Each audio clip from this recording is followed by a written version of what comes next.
The reason why I figured that out was when we tried it with our own teams, we would literally go ask the customer what they want versus make the offer and see if they want it.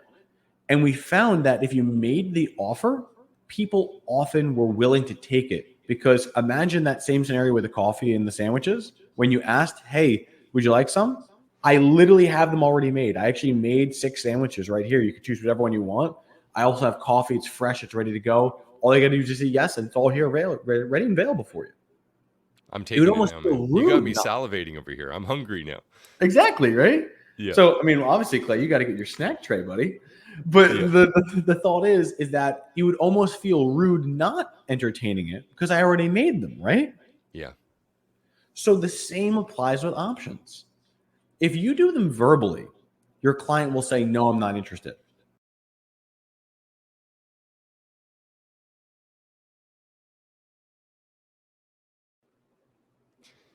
Hello, and welcome back to yet another episode of Electricpreneur Secrets, episode 213. Joseph, can you believe it?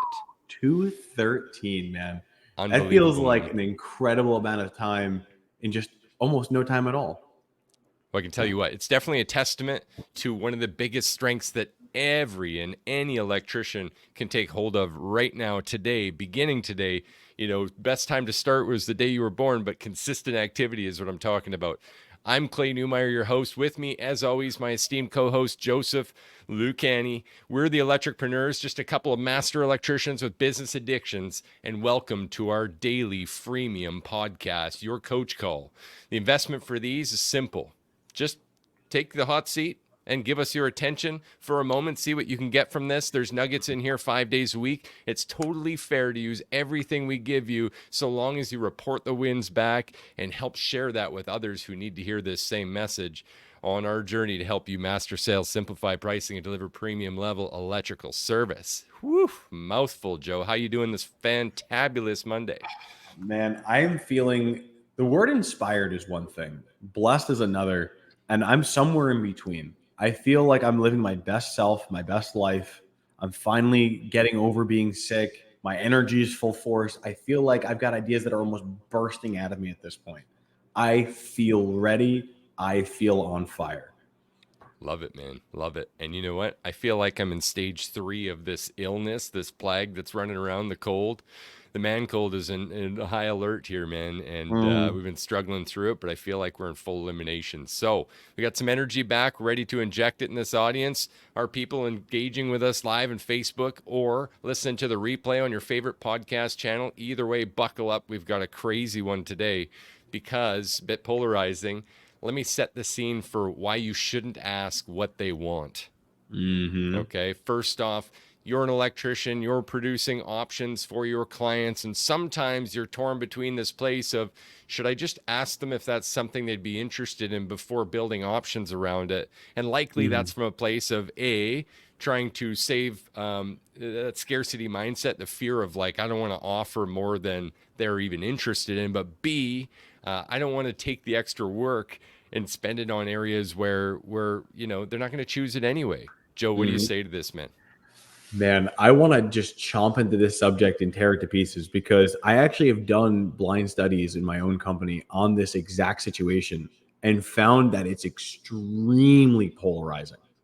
And that, just to give you a heads up, I'm on the side that you should not ask what they want. You should instead offer it, provided you have a because frame. And here's why. Clay, I'm gonna break the scenario into a real life situation that you and I can experience. All right, man. Let's say that you're on a service call, right? You're the electrician, you go to a customer's home, and somewhere during lunchtime, the customer comes to you and says, you know what, Clay, you've been doing a great job. Hey, do you want any coffee? Would you like me to make you a sandwich? Now, then you say, yeah, sure, I'd love one. Do you have any?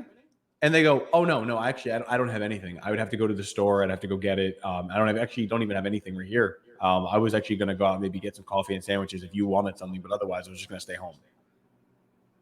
What are the odds you're accepting that sandwich right now? Low. Not doing it at all. You're just not going to, right? I don't want to impose on people. I mean, that's my style. I feel like a lot of people are like that, though. Correct, right? The reason being is that you yourself didn't want to be an inconvenience to someone else, right? The Yep. same applies with options. So let's say you're getting ready to design a range of choices, and you were to go into a customer and say, "Hey, before I put this together, I was actually going to put some. I know you called me for this for your Tesla system, but I was going to also include some things for a generator. Would you want me to put in that? Yeah, what would it cost? Well, I don't know right now. I'd have to go and factor it in. I'd have to get all the numbers.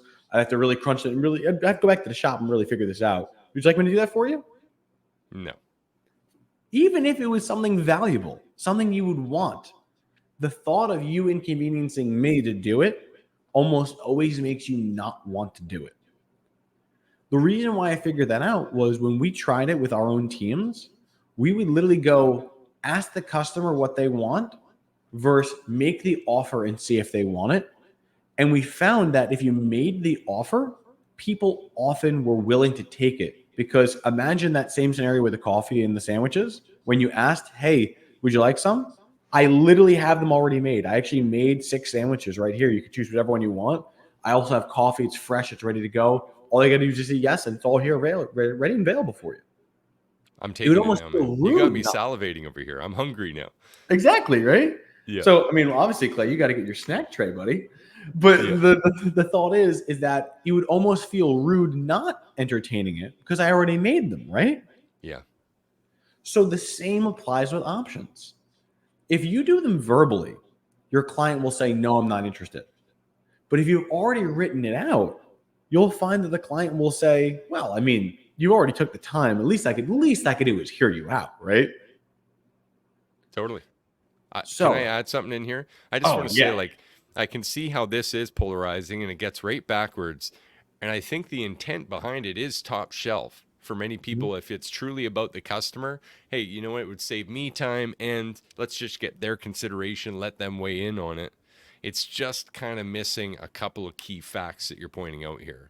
Mm-hmm. Right? One is the path of least resistance, which clearly you've just demonstrated that in different language, right? Essentially, Mm-hmm. if there's something where you're adding resistance to a scenario, it's just easier to say no quickly. And it kind of falls in place, Joe. I'm feeling like it's the same with like, hey, how you doing? And then you don't even listen to see how someone's doing because you're just going through the motion of asking how they're doing. You'll Oh my get God, yeah. no's in that same place just to save that. So even though it feels like the right thing to do, let's just have an open conversation. We also have to acknowledge that this client really doesn't understand the effort going into this. The homeowner doesn't Exactly. understand the efforts or the code or safety requirements around it that you've been so well trained in. Mm-hmm. The reason why this came up, and I agree with everything you're saying there, but this came up in class today where someone said, you know what? I'm getting a situation where I went into a home and they actually asked it for multiple Tesla chargers. They have multiple car chargers in their property. It's a larger home. Are we justified in offering a whole home generator? Or should we just ask if they'd want a whole home generator? And I could almost imagine it going in one of two ways.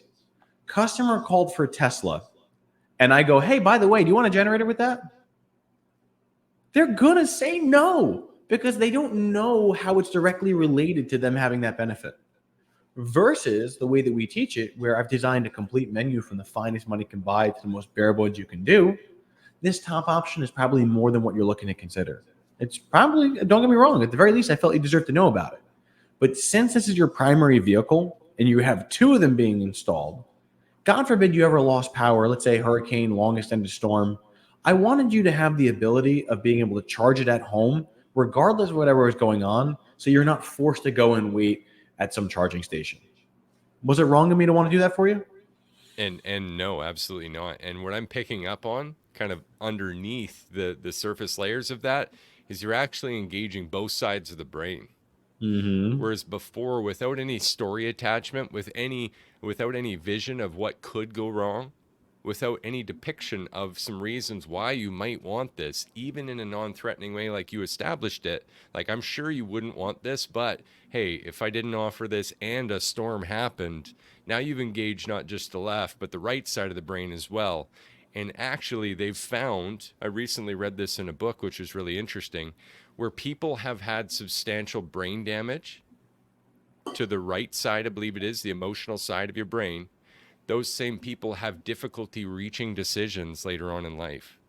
So it's not just the logic base that makes decisions. Actually, we need that vision. We need the emotional side. So it's not Mm-hmm. just playing to the emotional, it's recognizing the need for it. So now Mm-hmm. when you look at this under another lens, it's like, okay, well, in the first concept, all we gave them was a logical little, hey, is this something you'd be interested in? No. Mm-hmm. Easy non-decision. Whereas now you're inserting it in a way that's engaging both sides of the brain and allowing them to actually have a vision around that. And I think that's absolutely genius, Joe. Thank you. And believe it or not, you actually touched on it really, really well. And I love that. Psychology is one of those things that if you can apply it in everything that we do, we're just better off for it. But I want to now also address something that is attached to this thought that is direct in conflict of the person who's making the options. And that's, why do we offer it? The reason why a lot of us will say, do you want this? Is because for two reasons. One, we don't want to feel like we're pushing something on someone else and therefore risking sounding salesy, which means you don't have a strong because frame. But we're trying to avoid sounding salesy. The second is actually worse, in that we're hoping they'll say they're not so that we can save the time of having to design it. And I'm guilty of that as well. I remember there were some jobs where if I was really iffy on this customer and I'm like, you know what, like, I'm really not getting a great vibe. This is a real estate agent who's trying to get the home sold.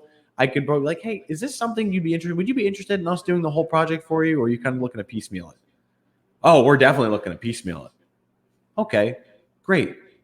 But if I had made the offer and a compelling reason as to how it would have benefited them, and I already had priced it out, I'm far more likely to get a yes than, hey, you know that thing you didn't call me for, that you have no idea whether it could benefit you or not, that you have no number to quantify whether it's valuable or not?